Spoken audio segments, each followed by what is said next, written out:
Welcome back to Auto Tech, where we explore the latest and greatest in the world of high-performance cars and bikes.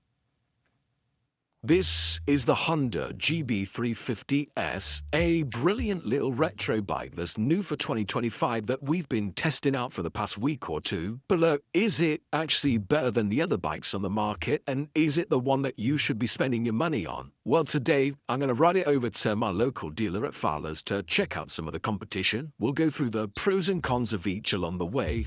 And then at the end, let's take a very quick recap of what I really liked about it, and also a couple of the limitations perhaps.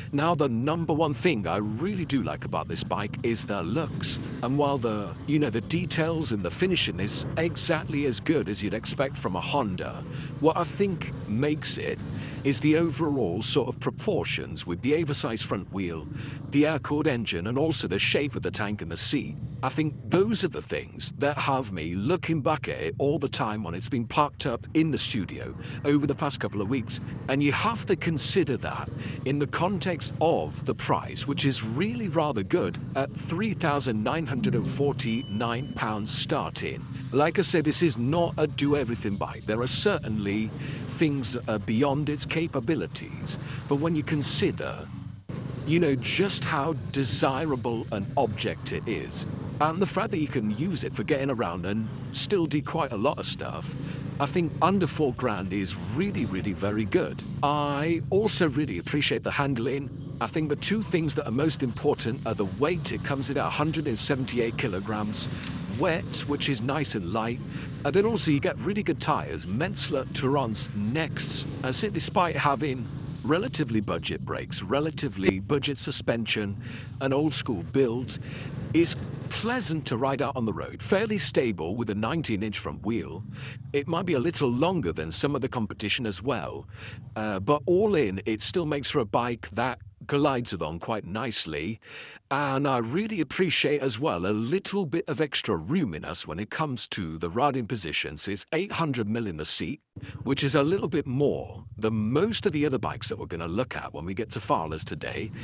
And so that just means it feels more substantial and therefore, I think, more comfortable, especially for longer rides. For someone of an average height like myself at 175 centimeters or 5'9", and certainly I'd expect above that. Limitations though, like I say, a 20 horsepower peak from this 350 air-cooled long stroke single is never going to be a bike that's going to carry you over different continents with loads of luggage. It's never going to be a bike to take to the track, and it's never going to be a bike to really raise your hair on twisty roads. I probably wouldn't want to do a great deal of motorway work either. And so realistically, to truly enjoy this bike, I do think it's in the majority limited to city riding and also a bit of B-road and quiet country roads where you can just waft along. On top of that, they can't throw the absolute works at it in terms of features at that price point.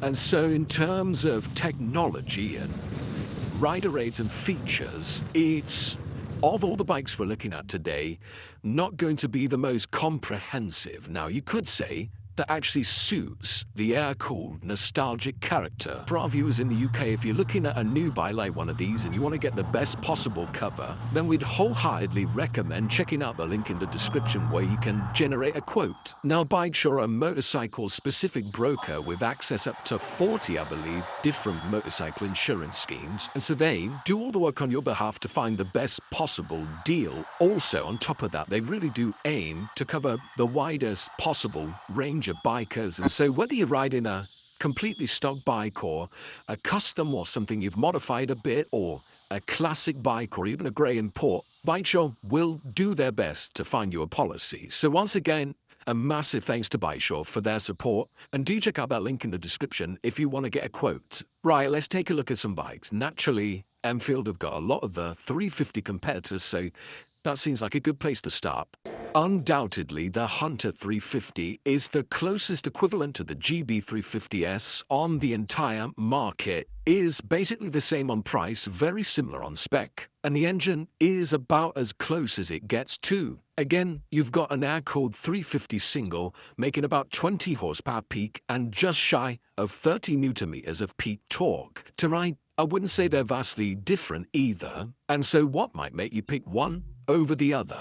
Well, the Enfield may not quite have the same classic proportions, but I will say it looks a little more modern with the blacked-out hardware, and there's certainly a better selection of vibrant paint jobs. One of my few criticisms of the looks of the Honda is that the choices of color on the tank are all a bit safe and similar, with a black of course, then a flat gray, and a third choice of a very pale blue that's pretty difficult to distinguish from the aforementioned gray. Enfield, on the other hand, generally do a great job on all of their bikes of offering a nice selection of vivid finishes, some with graphics and some without, and so I'd say the Enfield is the one to go for if you want to stand out a little. Otherwise, honestly, I think I prefer the ride of the Honda, the slightly better finish as well, and also that extra height in the seat. But overall, I have to say, this is a very close one to call. The other Enfield you might want to consider as well is the Meteor 350, which is very much the same as the Hunter, but more of a classic, cruiser style with a bit more chrome, a bit more fanciness to the finish, and naturally you'll pay a few £100 more for that, but also it's got quite a bit lower seat height. I think it's 765 mil, and so I think of all of the bikes on the list today, all of the ones we're going to look at, that's probably the lowest seat height. For most people, I think the handling is a little more engaging on the, the more sporty chassis of the Hunter. But if you are short in the leg, then it's probably worth demoing a Meteor as well.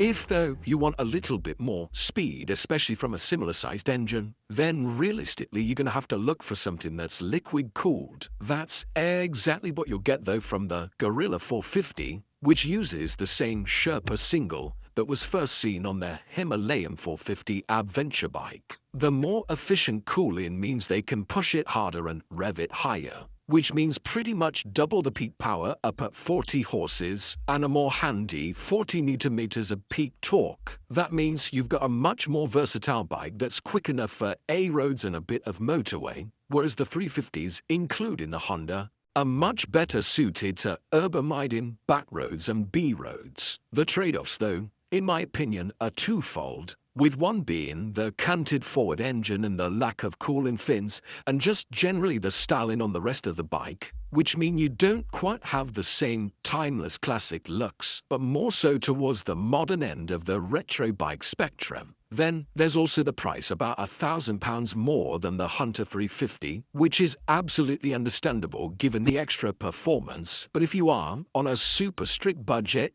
then it might put this one out of reach. Now, next up, similar to the Gorilla 450 but a little bit different, is the Triumph Speed 400. This one has been a great success since it was introduced last year, frequently topping the sales charts in the UK, at least for this category of bike, and it's easy to see why, with it being an absolute cracker that lugs the business too. Like the Gorilla, it's liquid-cooled with about 40 horses and just shy of 40 newton meters, but I'd say this one goes round corners a little better, owing to Triumph's handling know-how and perhaps better componentry. There's a radial bi-braid brake up front, a chunky 43mm upside-down fork, proper road tyres on the 17-inch cast aluminium wheels, and together they all combine for a bike that's really enjoyable out on the road. Then I'd say the looks are pretty good too, perhaps not quite as classically proportioned as the Honda with a more sporty forward slant, but certainly it has the attention to detail you'd expect from a Triumph and a feeling of quality to the build, despite what you might think about them outsourcing it to Bajaj in India. This is definitely one of the best bikes in this part of the market for me, and strikes a great balance between modern performance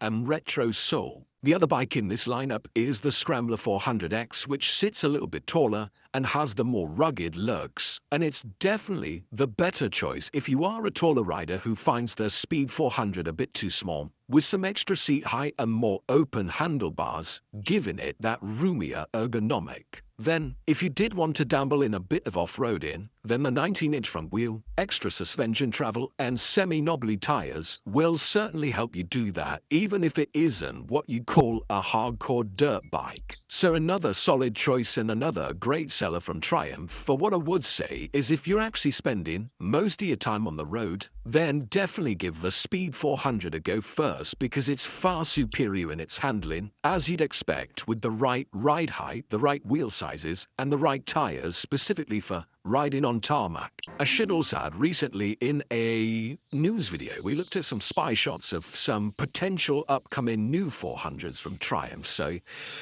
one that looks like a Thuxton 400, one that looks like a more jacked up XE version of the Scrambler, which looks like a more serious off-roader. And so while they do have, the road and off-road side of things already covered, if you want something that's a bit more performance-focused in either of those disciplines, then they might be worth maybe hanging on for. Now, these two might not be the most retro-looking bikes in this part of the market, but I had to include them anyway, as they definitely have a cool aesthetic, which I think will probably appeal to the same sort of buyer. The Vitpillen is the more road-orientated and sporty of the two, whereas the Svartpillen looks a little more rugged and Scrambler-inspired, but the underpinnings are pretty much the same, with both being based upon the KTM 390 Duke platform. For me, there are two reasons to consider these, with the first being the performance, again with a liquid-cooled single engine, but this time it's tuned for some top-end rather than mid-range and torque, as it makes more like 44 horsepower peak, and you can, if you're willing to rev it up, actually feel the difference. It all counts at this end of the capacity spectrum. Suspension is excellent too from their own brand WP, and you get some adjustability, which is rare at this price point. Then, combined with the standard fit quickshifter, these are probably the most sporty bikes in this market, although personally I'd much prefer the Vitpillen's road tires and lighter cast aluminium wheels to the semi-knobblies and spokes on the Svartpillen. The other big advantage of these two bikes is their tech, being some of the more pricey bikes in this market and perhaps having the more modern looks, which mean they can afford to introduce some more modern features like the TFT dash, USB port connectivity, riding modes, and switchable, lean-sensitive traction control. So if you want a good-looking bike with a hint of retro influence, but also something that goes like a modern bike with modern levels of tech, then these two are pretty hard to beat. But over at Honda again, and one other option I wanted to mention is the CL500 Scrambler. This is the only twin-cylinder bike I could find at this sort of capacity and price point, and with a bit more capacity at close to 500 cc's, as you'd expect it's way up on performance, certainly versus the GB350. It makes around 46 horsepower peak, 43 millimeters of torque too, and so again, that gives you a bit more versatility and confidence when it comes to covering distance at speed. It is, however, a little bit of an oddball with the looks, with I guess some retro influences and Scrambler styling cues, but also mixed with Honda's more modern design language. And so the result, I'd say, isn't quite so attractive or cohesive, one of them being the more budget-focused end of the market, like this bike or the 350 Enfields, and that all, $4,000 or below, all 350 singles, all air-cooled, all about 20 horsepower, and really very similar.